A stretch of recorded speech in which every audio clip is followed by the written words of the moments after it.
마가복음 16장 1절부터 8절 말씀까지 같이 봉독하시겠습니다. 같이 봉독합니다. 안식일이 지남에 막달라 마리아와 야고보의 어머니 마리아와 또 살로메가 가서 예수께 바르기 위하여 향품을 사다 두었다가 안식 후 첫날 매우 일찍이 해 돋을 때에 그 무덤으로 가며 서로 말하되 누가 우리를 위하여 무덤 문에서 돌을 굴러 주리요 하더니 눈을 들어본즉 벌써 돌이 굴려져 있는데 그 돌이 심히 크더라. 무덤에 들어가서 흰 옷을 입은 한 청년이 우편에 앉은 것을 보고 놀라매 청년이 이르되 놀라지 말라. 너희가 십자가에 못 박히신 나사렛 예수를 찾는구나. 그가 살아나셨고 여기 계시지 아니하니라. 보라, 그가 두었던 곳이니라. 가서 그의 제자들과 베드로에게 이르기를 예수께서 너희보다 먼저 갈리려 가시나니 전에 너희에게 말씀하신 대로 너희가 거기서 배우리라 하라 하는지라. 여자들이 몹시 놀라 떨며 나와 무덤에서 도망하고 무서워하여 아무에게 아무 말도 하지 못하더라. 아멘. 오늘 부활주일이죠. 부활하신 예수님의 사랑과 능력, 여러분의 삶에 또 저의 삶에 우리 교회 가운데 넘치시기를 주님의 이름으로 축원합니다. 아멘. 예수께서 부활하셨습니다. 부활하셨을 뿐만 아니라 예수님 우리 삶에 함께 살고 계십니다. 예수님과 함께 살고 있는 우리는 이제 부활의 능력과 함께 살고 있다는 그런 말이 될 거예요. 하나님의 백성으로 영원히 살 수 있는 그러한 길이 열렸습니다. 갈라디아서 2장 20절 말씀해 보면 내가 그리스도와 함께 십자가에 못 박혔나니 그런즉 이제는 내가 사는 것이 아니요 오직 내 안에 그리스도께서 사시는 것이라 말씀합니다. 또 빌립보서 1장 21절에도 내게 사는 것이 그리스도니라고 말씀합니다. 예수가 내 안에 있고 내가 예수 안에 있습니다. 며칠 전에 어느 연세 지긋하신 분을 만났어요. 그분과 이런저런 얘기를 하는데 그분이 참 담대한 거예요. 담대하고 참 세상 긍정적으로 보시고 너무 배울 것이 많아서 이런저런 얘기를 나눴는데 그분께서 이런 말씀을 하십니다. 내 안에 예수가 계신데 내가 무엇을 걱정하겠어? 이렇게 말씀하시더라고요. 제가 참 목사로서 참 감동을 받았었는데 사랑하는 여러분, 예수가 내 안에 계시고 내가 예수 안에 살고 있다는 이 사실 너무나 우리 삶 가운데 큰 위안이 되고 힘이 됩니다.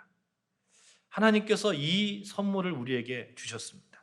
그 선물은 죽음의 권세에서 해방시키시고 하나님의 백성으로 영원히 생명력 있게 살 수 있는 그러한 선물입니다. 천국행 티켓입니다.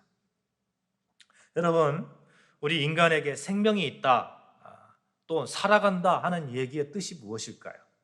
생명이 있다는 이야기는, 살아간다는 얘기는 숙명적으로 죽음이 함께 있다 하는 그런 이야기입니다. 생명이 있기에 죽음이 있습니다.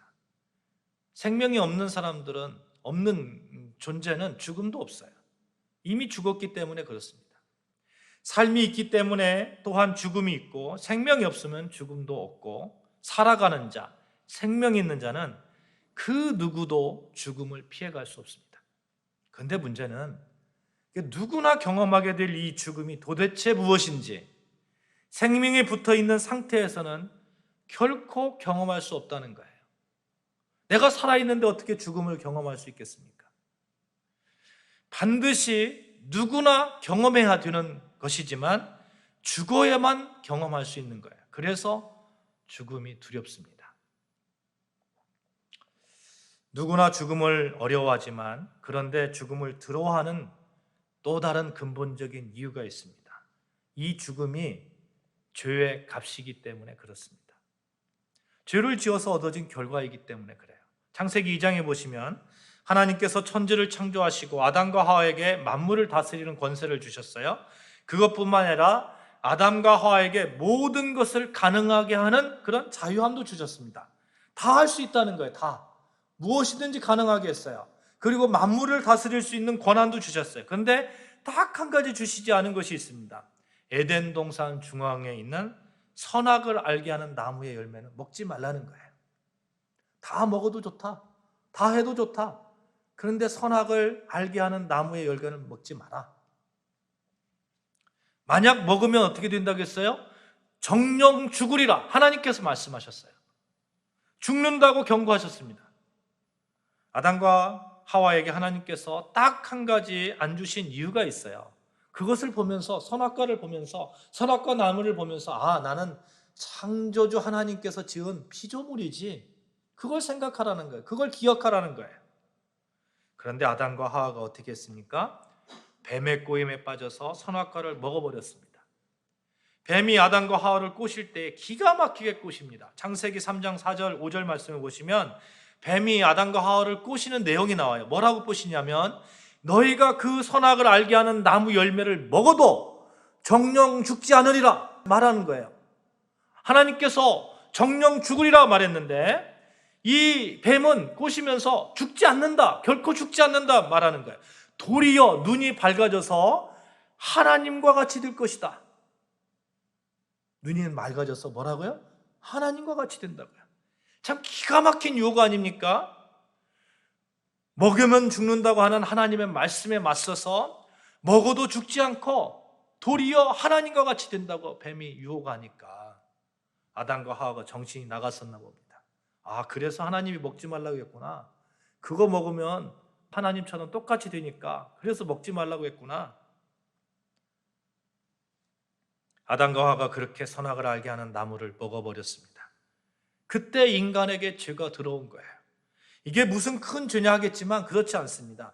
먼저 그 전까지는 죄가 없었어요. 근데 죄가 생겨났어요.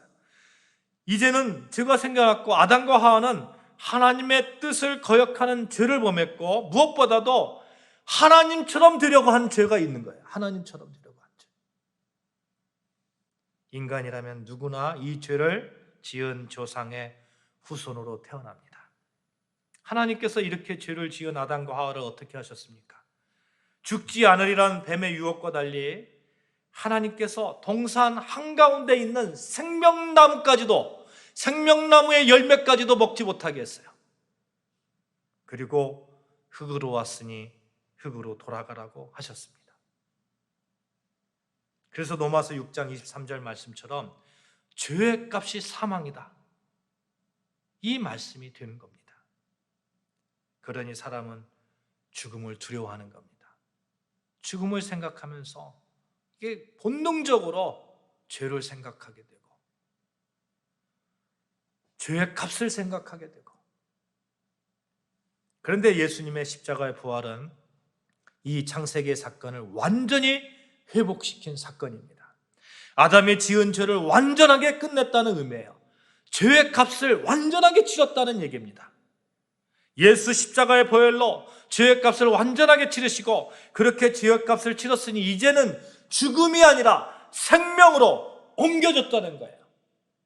예수 부활은 죽음에서 생명으로 여러분과 저를 옮겨놓은 사건입니다. 사랑하는 여러분, 예수 부활 아래 사는 자는 죽음 권세에서 자유롭습니다. 더 이상 두려워하지 않습니다. 여러분, 이런 얘기가 있잖아요. 죽기로 달려드는 사람 막을 수 없다고, 당할 수 없다고, 이런 말이 있잖아요. 사랑하는 여러분, 죽음을 두려워하지 않는 여러분과 저, 죽음에서 생명으로 옮겨졌다는 사실을 믿는 여러분과 저, 예수 그리스도의 능력으로, 부활하신 예수 그리스도의 능력으로 그렇게 살아갈 수 있는 힘이 생겨난 것입니다. 예수 부활을 믿기만 하면 아담이 지은 죄가 우리에게 더 이상 영향을 미치지 않습니다. 예수가 부활했듯이 예수와 함께 사는 이들 또한 부활의 영광을 보게 될 것입니다. 로마서 8장 11절 말씀 우리 같이 찾아보겠습니다. 로마서 8장 11절 말씀입니다. 같이 봉독합니다. 시작. 예수를 죽은 자 가운데서 살리신 이의 영이 너희 안에 거하시면 그리스도 예수를 죽은 자 가운데서 살리신 이가 너희 안에 거하시는 그의 영으로 말미암아 너희 죽을 몸을 살리시리라. 아멘. 너희 죽을 몸을 살리신다는 거예요. 죽을 수밖에 없는 그 죄 가운데 있는 여러분과 저 살리신다는 겁니다. 한없이 나약한 여러분과 저 살리신다는 거예요. 사랑하는 여러분, 이것이 하나님의 사랑입니다. 이것이 하나님이 여러분과 저를 향한 무한한 사랑입니다. 오늘은 부활주일이에요. 부활은 우리를 죄에서 해방시키신 하나님의 사랑이 가장 확실하게 보여진 사건입니다. 예수 십자가, 부활 모두 하나님께서 계획하시고 이루신 일이라는 것을 우리는 기억해야 됩니다. 죄의 값은 사망이라는 그 죄를 완전히 짊어지시기 위해서 하나님의 아들 예수 그리스도가 친히 십자가의 죽음을 감당하시고 그것뿐만 아니라 부활하심으로 죽음에서 생명으로 여러분과 저를 옮겨주셨습니다. 왜 그렇게 하셨다고요? 왜 예수가 부활하셨고 그 부활의 영광을 우리에게 보여주셨다고요? 예수가 왜 십자가에 못 박혀 돌아가셨다고요? 하나님은 우리를 사망에서 생명으로 옮기시는 그 사랑을 실천하신 거예요. 그래서 부활은, 따라해 봅시다. 부활은 하나님의 사랑이다. 시작. 부활은 하나님의 사랑이다. 부활은 하나님의 사랑입니다.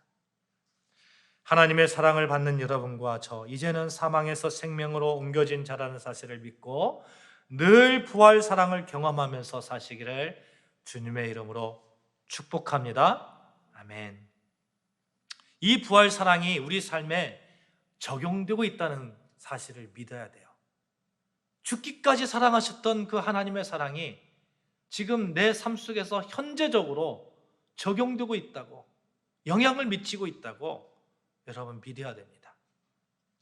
오늘 본문 마가복음 16장에서 보시면 부활 사건 속에서 하나님의 사랑이 얼마나 우리 삶 가운데 깊숙이 그 사랑을 보여주고 있는지 잘 나타나고 있습니다. 본문 1절을 보시면 안식일이 지나고 안식일 첫째 날 세 여인이 바쁘게 움직이기 시작합니다. 막달라 마리아, 야고보의 어머니 마리아, 살로메라는 여인인데 이분들의 공통점이 있어요. 이분들이 예수님이 살아계실 때 굉장히 사랑을 많이 받은 그런 여인들입니다. 그러니 예수님께서 돌아가셨을 때 얼마나 힘들었을까요? 어떻게 해서든지 예수님께 그 자기의 사랑의 마음을 보여드리고 싶지 않았겠어요?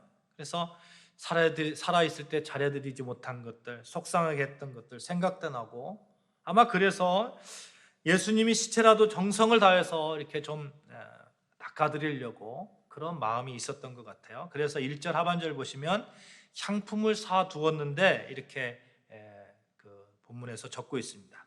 이 향품을 사 두어서 그 향품을 가지고 예수님의 시체를 이렇게 닦아드리려고 했던 거죠. 시신은 무덤에 있습니다. 아마도 예수님이 부활할 거라고 생각은 꿈에도 못했을 거예요. 왜냐하면 예수님이 부활할 거라고 생각했으면 향품을 사둘 이유가 전혀 없습니다. 그렇죠? 시체를 닦아줄 그 향품을 사둘 이유가 전혀 없습니다. 또 향품을 사둔 시점도 예수님이 돌아가시고 난 다음입니다. 1절에 보니까 안식일이 지남에 막달라 마리아와 야고보의 어머니 마리아와 또 살로메가 가서 예수께 바르기 위하여 향품을 사다 두었다가 말씀합니다. 그러니까 예수께서 십자가에 못 박혀 돌아가신 그 날이 금요일 오후가 되니까 안식일은 금요일 저녁부터 토요일 저녁 6시까지잖아요. 그러니까 향품을 준비할 시간이 전혀 없었던 거예요. 안식일에는 물건을 팔지 않습니다. 물건을 팔지 않으니까 안식일이 지난 다음에, 그러니까 토요일 날 6시 이후에 급하게 그 향품을 향품을 사두었는 밤이잖아요. 밤이니까 이제 날이 지나고 난 다음에, 토요일 날 저녁에 날이 지나고 난 다음에 안식 후 첫날 해가 돋기 무섭게 무덤에 찾아가는 겁니다. 그만큼 사랑했다는 거죠. 그만큼 예수님을 사랑했다는 거예요. 어떻게 해서든 좀 시체를 닦아드리기 위해서, 최후 봉사를 하고 싶어서. 근데 그렇게 가면서도 아무 대책이 없는 거예요. 무덤은 돌로 막아져 있습니다. 또한 무덤을 지키는 군인들도 있어요. 3절 한번 보실까요? 서로 말하되 누가 우리를 위하여 무덤 문에서 돌을 굴러주리오 하더니, 같이 가면서 시체를 닦아주려고 하는 마음으로 가기는데 돌 때문에 걱정해. 이 돌 누가 치워주지? 걱정인 거예요. 4절을 보면, 하반절에 보면 눈을 들어본 적 벌써 돌이 굴러져 있는데 그 돌이 심히 어떻다고요? 크더라, 이렇게 말씀합니다. 큰 돌이 가로막고 있는 무덤, 거기에 가면서 어떻게 닦아드릴까 걱정하면서도 찾아가는 거예요. 얼마나 절박했으면, 얼마나 예수님을 향한 마음이 진심이었으면 그렇게 찾아갔을까요? 이런 그녀들에게 놀라운 일이 벌어졌습니다. 눈을 들어본 적 돌이 벌써 굴려졌으니 그 돌이 심히 크더라. 돌이 굴려졌다는 거예요. 무덤 입구가 열렸다는 거예요. 누가 이 돌을 옮겼을까요? 마태복음 28장 2절에 보면 이렇게 기록하고 있어요. 큰 지진이 나며 주의 천사가 하늘로부터 내려와 돌을 굴려내고 그 위에 앉았는데, 누가 했다고요? 주의 천사가, 하나님께서 하셨다고요. 하나님께서 천사들을 보내서 돌을 굴려주셨습니다. 여러분, 돌을 굴린 이유가 예수님 때문일까요? 아니면 그곳에 찾아가는 여인들 때문일까요? 누구를 위해서 돌을 굴려주셨을까요? 부활하신 예수님이 무덤에 나오기 위해서 그 무덤을 굴려주셨을까요? 하나님은 왜 이 돌을 굴려주셨을까요? 예수님 때문이 아닙니다. 부활하신 예수님은 이런 것에 제한을 받으시는 분이 아니에요. 요한복음 20장 19절 말씀 제가 읽어드릴게요. 이날에 곧 안식구 첫날 저녁 때에 제자들이 유대인들을 두려워하여 모인 곳에 문들을 닫았더니 예수께서 오사 가운데 서서 이르시되 너희에게 평강이 있을지어다. 26절 여드레를 지나서 제자들이 다시 집안에 있을 때에 도마도 함께 있고 문들이 닫혔는데 예수께서 오사 가운데 서서 가라사대 너희에게 평강이 있을지어다. 문이 닫혔어요. 그런데 쑥 들어오는 거예요. 그리고 예수께서 너희에게 평강이 있을지어다. 마치 그냥 소위 말해서 그냥 새로운 아주 신비로운 그런 몸체로 예수님께서 이렇게 계신 것이죠. 여러분, 사람들이 그런 얘기를 하잖아요. 우리가 부활하면 이런 몸 이대로 있고 그렇게 부활합니까? 이런 얘기를 하잖아요. 어떤 모습으로 부활할지는 모르겠지만 신비스러운 모습으로, 예수님을 보면 신비스러운 모습으로 우리가 부활할 것은 확실합니다. 그리고 예수님께서 도마를 향해서 말을 하잖아요. 야, 내가 만져봐. 네가 그렇게 못 믿으면 이 못자국을 만져봐. 이 창자국을 만져봐. 도마가 만져보고 실제로 만져보고 아, 예수님입니다 하고 엎드리잖아요. 정말 신비스럽지 않아요? 문이 닫혀 있는데 쑥 들어옵니다. 그런데 만져지는 거예요. 사랑하는 여러분, 하나님께서 돌문을 이렇게 움직인 거, 돌문을 이렇게 옆으로 치워놓은 거 예수님 때문이 아니라는 거예요. 돌문을 치워놓은 이유는 사랑하는 여인들을 위해서 돌문을 치워놓은 거예요. 삶 속에서 하나님께서 실제적으로 여인들에게 개입하고 계시다는 것을 보여주고 있는 거예요.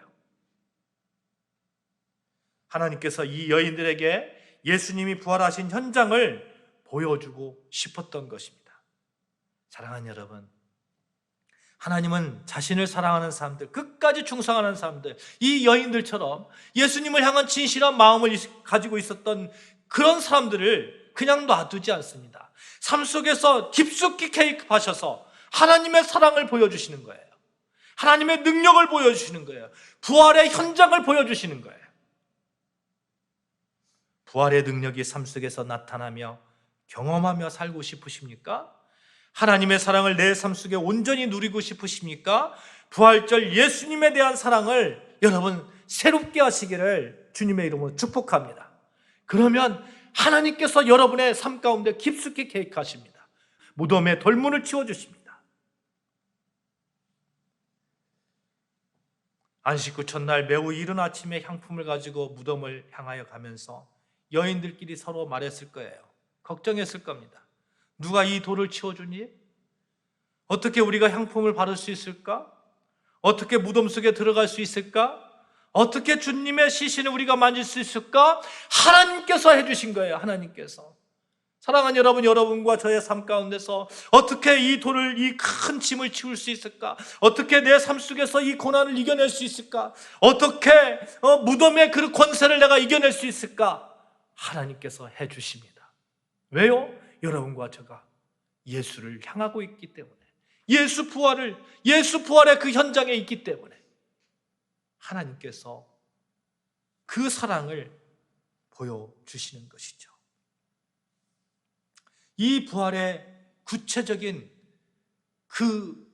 이 부활의 구체적인 그 사실이라는 것을 우리가 믿고 또 그 믿음으로 사람들에게 전해야 됩니다. 우리는 이 부활의 사랑을, 부활의 실제를 믿어야 한다는 거예요. 고린도전서 15장 5절 8절 보시면 부활하신 그 예수님께서 게바에게 보이시고, 베드로에게 보이시고, 12 제자에게 보이시고, 그 후에 500의 형제에게 일시에 보이셨다고 그랬어요. 수많은 사람들에게 예수를 보여주셨습니다. 부활의 예수를 보여주셨어요. 예수님이 부활의 역사적인 사실임을 입증하는 강력한 증거가 있어요. 그 많은 사람들이 부활하신 예수님을 만났다는 거예요.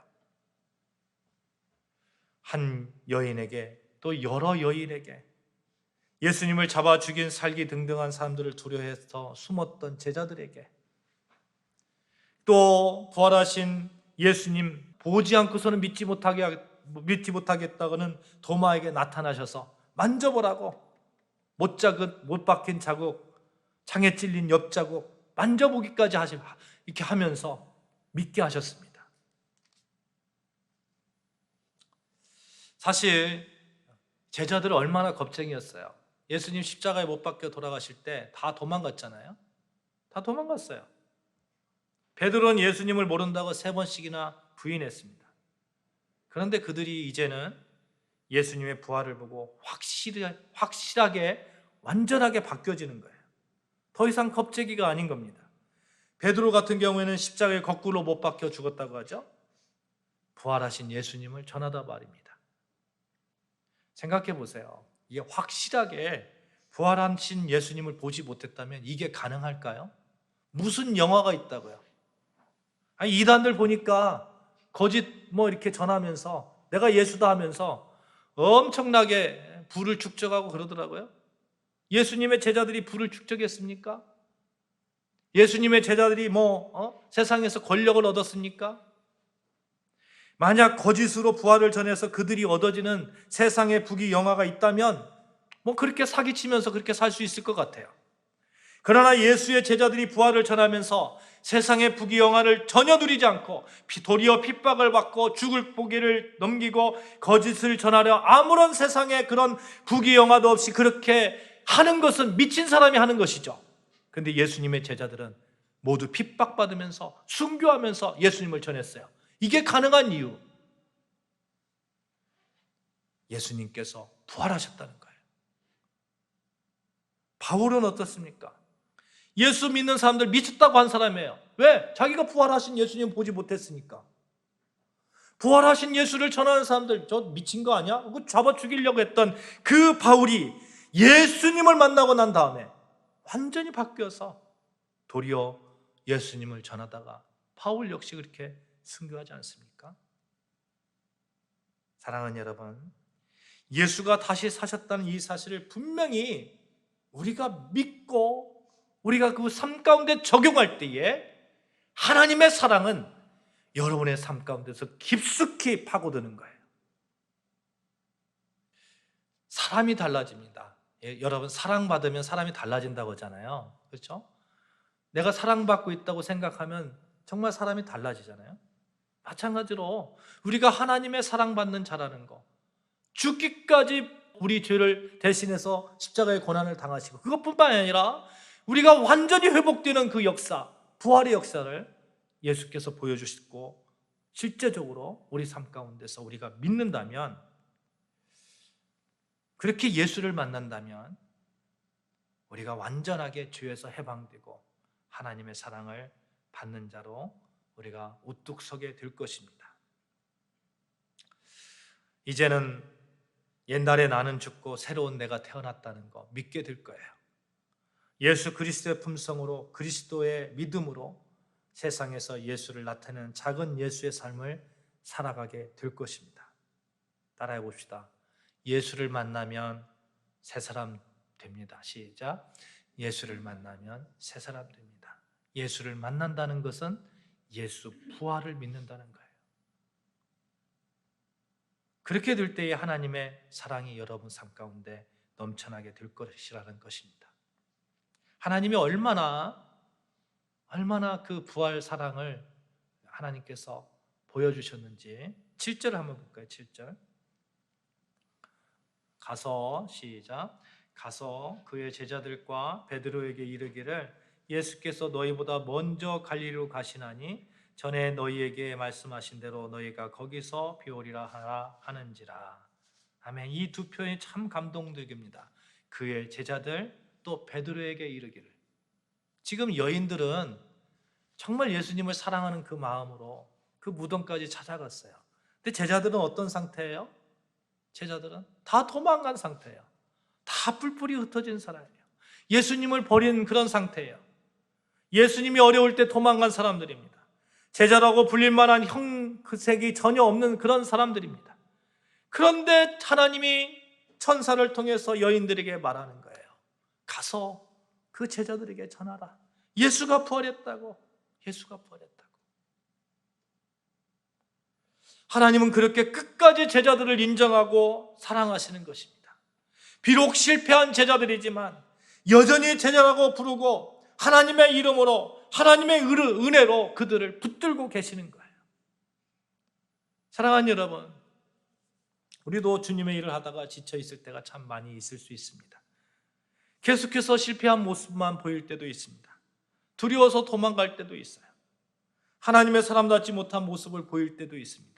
믿는 자로서 덕이 되지 못한 그러한 일도 참 많이 있습니다. 그러나 예수 부활과 함께하는 주님의 사람에게는 역시 유효하게 하나님의 사랑의 대상임을 우리가 믿어야 됩니다. 비록 실패했어도, 비록 나약해도 하나님은 여전히 여러분과 저를 사랑하고 계십니다. 베드로에게 이르시되 라고 말씀하시죠. 베드로가 어떤 사람이에요? 예수님을 3번이나 부인했던 사람입니다. 그런데 베드로에게 이르시되 가서 말해달라. 베드로에게 말해달라. 예수가 부활했다고 말하라고.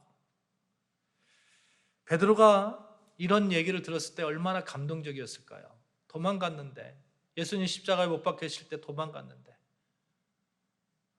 하나님께서 친히 자기에게 가서 전하라고 했다고, 용서한다고 했다고, 다시 받아준다고 했다고. 얼마나 감동이었을까요? 부활하신 주님은 징계보다 회복에 더 관심이 많다는 것을 우리가 알 수 있죠. 그만큼 여러분과 저를 사랑하신 보다, 심판보다 용서하시는 하나님이십니다. 부활절, 너는 사랑하는 내 자녀야. 너를 용서한다. 너를 위해 내가 다시 살아났다. 이 부활의 소식을 너에게 전한다. 너를 회복시키려 한다. 그 하나님의 음성을, 하나님의 사랑을 들으시기를 주님의 이름으로 축복합니다. 아멘. 제가 성금요일 날 그냥 기도하면서 정말 간절히 기도했습니다. 하나님, 부족하지만, 명목 없지만 날 새롭게 하여 주시옵소서. 우리 교회를 새롭게 하여 주시옵소서. 그때 하나님의 음성이 들렸어요. 너를 새롭게 한다. 너희 교회를 새롭게 한다. 부활의 능력이다. 부활의 사랑이다. 사망에서 생명으로 옮겨진 여러분과 저에게 예수 그리스도의 부활의 능력, 새롭게 하시는 그 하나님의 사랑이 넘치시기를 주님의 이름으로 축원합니다. 아멘. 기도하시겠습니다. 하나님 아버지,